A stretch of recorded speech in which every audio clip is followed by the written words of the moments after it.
This is the last programming assignment for the semester. It is to encompass everything that you have done this semester. I am going to show you examples of what has been done in the past, but realize that the examples that I've shown you in past when I taught the class in the classroom, many times they had final exams and I didn't expect as much as I'm expecting from you. So while these have all different themes and play differently, I'm expecting all the things on my list for you to encompass in your game. So the game must have a purpose, not just randomness. The game must have multiple levels. It could be increased by difficulty or timed, and you'll see some of the different difficulties and times that we show. The game must have animated GIFs. You must use the sprite grabber, so you must have a sprite sheet, and then you can have them on individual files. You must have background music, because that's from the last week, and I have no lab associated with it. You might want to have the capability of turning it off. That's up to you. You must have collision detection. You must use short sounds to enhance sound effects of the game. Video that I showed you 3 different sound effects and how to play with those sound effects. There must be some kind of status bar. During the last week I had you do some status and everybody did text. I actually want a status bar this time, whether you use hashes or you use a green bar that turns red. I want a status bar.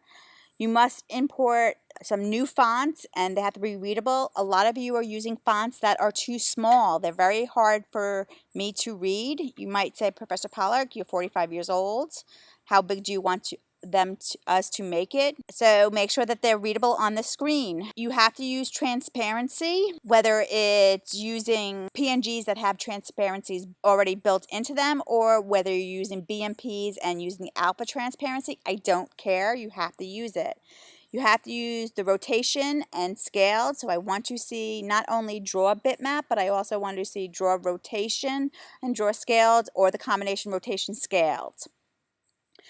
You have to have an image change based upon either collision time or some kind of gameplay. So the image, if it's based on collision, that's fine. Or if it's based on a time that it shrinks after a certain amount of time, or it grows after a certain time, or it changes color after a certain amount of time. Some of your images, your animated GIFs, have to change their look and feel after something happens in the game. So it has to be part of the gameplay. It can't be just an animated mappy block. The game must have an intro screen. You will see in these examples, a lot of them have intro screens. I want you to have an intro screen that tells the user how to play. The game must have an ending screen with ending stats and also your name and information that you might want to share with us. And the game must have some scrolling at some points. That's a lot of information that you have to put into this game. So think about it and think about it hard. This game is due by Thursday. Yes, Thursday, not Sunday, Thursday. And I can't accept anything late because grades are due Friday morning. Thursday, Thursday, Thursday. Let's get into looking at some of the past examples. This was a final program from probably 2008. It is a side scroller.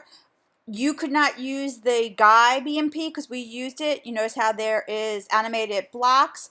In this game, he collected coins as he went through. There's no sound in this game. I could not get to the second level. I kept on losing, so the only screen that you see is the losing screen, but there were multiple levels. This was for a different class that had different requirements, so it doesn't encompass everything that I want you to encompass. Font, intro screen, end screen. So you still have a lot more work to do this, but this was a sample project.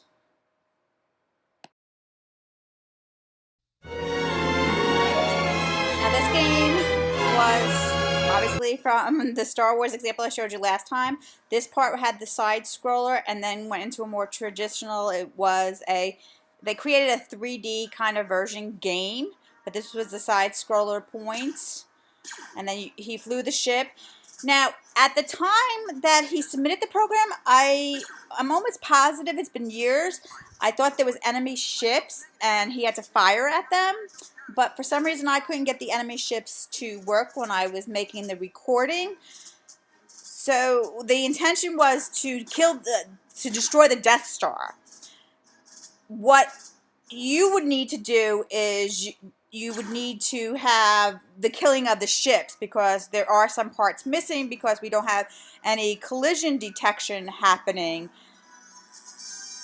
really inside of here, in sense of nothing's changing based on collision detection, and that's one of the requirements that you have to do.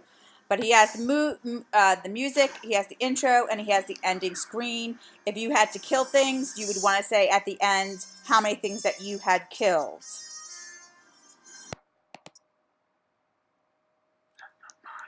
In this example, it had the health status. Once again, I didn't get very far. I only got to level 2. I didn't get to the very end. There were different animated GIFs. There was collision detection. There was 2 health bars, one for your guy and one for the boss. You'll see the boss come later on. It did not have sound effects like when he actually kicks something, so it only has the background music,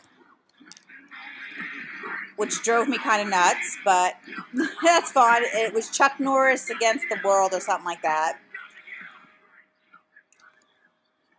It had scaling. I don't think it had any rotation. Had multiple levels, gave you a score.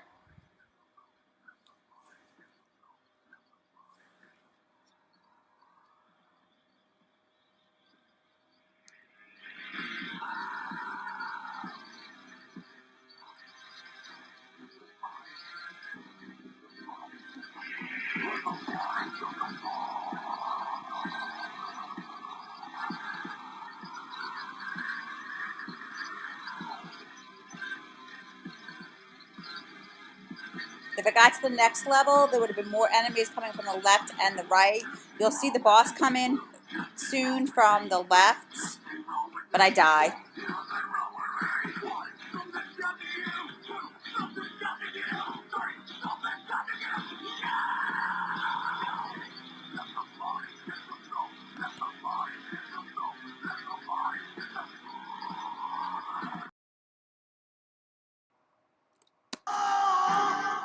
Name's Ash.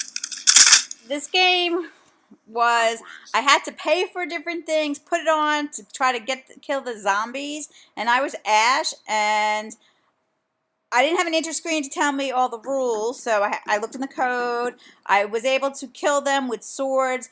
The guy on the bottom doesn't go up, he only goes left and right. You have to put the things out from the right-hand side of the screen, the barriers, the gas, the sentries, to stop the zombies. I could also spend $200 to get medical, so if you see, if I spend $200, I have less blood on me. If you look at the little character in the green box, the bloodier he gets, that means I'm close to dying. So that's the status bar in there, and that's how much power I have, and I have money over there. So the whole point was me to try to kill these zombies from taking over, and by buying equipment on the right hand side and placing it on the board on the left hand side and trying to keep me healthy.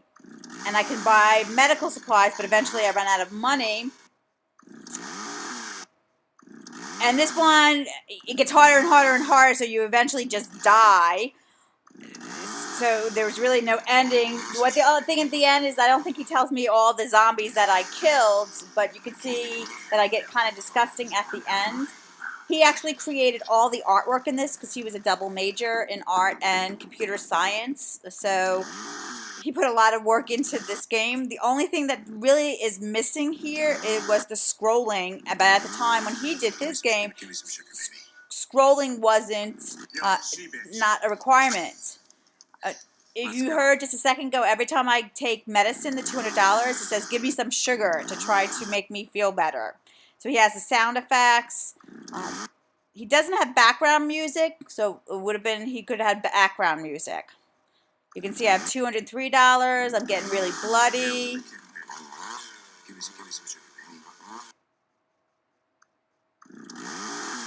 And then he had a game over, and you can play different songs. This was the background music I think that was supposed to be playing during the thing that I couldn't get to work.